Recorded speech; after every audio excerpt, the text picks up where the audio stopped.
చేసిన దుష్ట చేష్టనది చెప్పక నేర్పున గప్పిపుచ్చి తా మూసిన ఎంతటన్ బయలు ముట్టకయుండదదెట్లు రాగిపై బూసిన బంగారు చెదరిపోవ కడంగిన నాడు నాటికన్ దాసిన రాగిగా అనబడదా జనునెల్ల నెరుంగ భాస్కరా.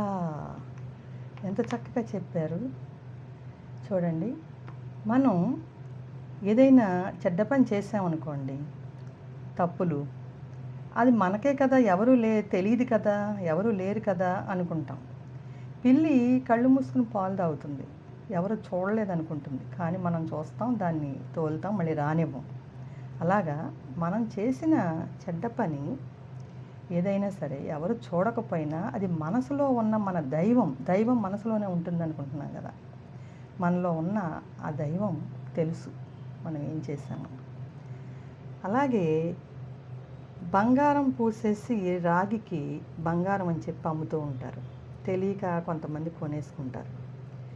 తర్వాత బంగారు పూత పోయిన తర్వాత రాగి బయటపడుతుంది. బంగారమే, రాగి. ఆ విధంగా చెడ్డ పని చేసినప్పుడు ఎవరు చూడలేదులే, ఎవరికి తెలియదులే అని దాయకూడదు. తప్పులు ఒప్పుకోవాలి. కనీసం మన తల్లి దగ్గరన్నా చెప్పుకోవాలి, లేదా మన మనసులోనైనా సరే ఆ మాటని చెప్పుకొని క్షమించమని దేవుణ్ణి అడగాలి. అప్పుడు మనకి మళ్ళీ చేయకుండా ఉండాలి. ఆ తప్పు తిరిగి చేయకూడదు. ఈ విధంగా తెలుసుకుంటే మనం చక్కగా మంచివాళ్ళం అవుతాం.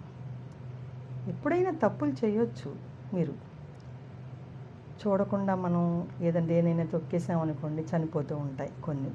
అది మనం చూడక తెలియక చేసిన తప్పులు, అది తప్పు కాదు. తర్వాత చూసుకుని నడవాలి. ఇలాంటివి ఉంటాయి కొన్ని తప్పులు. ప్రొద్దుట లేచిన నుంచి పడుకోబోయే వరకు ఆలోచిస్తే మనం చేసే పనుల్లో ఎన్నో తప్పులు ఉంటాయి. కొన్ని తెలియక చేస్తాం, కొన్ని తెలిసి చేస్తాం. కానీ కొన్ని తప్పులు మనం చెప్పమన్నమాట. చెప్పకుండా దాస్తే ఏమవుతుందంటే అది ఇతరుల మీదకి వస్తుంది. ఆ తప్పు ఇతరుల మీదకి నెట్టేయకూడదు. ఆ తప్పుని చక్కగా మీరు మంచిగా ఉండాలి. స్కూల్లోనైనా ఇంట్లోనైనా తప్పు చేస్తే నిర్భయంగా చెప్పగలగాలి. నేను ఈ తప్పు చేశాను, నేనే చేశాను ఆ తప్పు అని ఒప్పుకోవాలన్నమాట. మళ్ళీ తిరిగి మనం ఆ తప్పు చెయ్యం. పనిష్మెంట్ ఇచ్చినా మనం ఆ పనిష్మెంట్ని తీసుకోవాలి. దేవుడు అనేవాడు మళ్ళీ పనిష్మెంట్ ఇస్తాడు దానికి ఏదో ఒక రూపంగా. అందుకని మనం తప్పు ఒప్పుకోవాలి, పనిష్మెంట్ని మనం భరించాలి.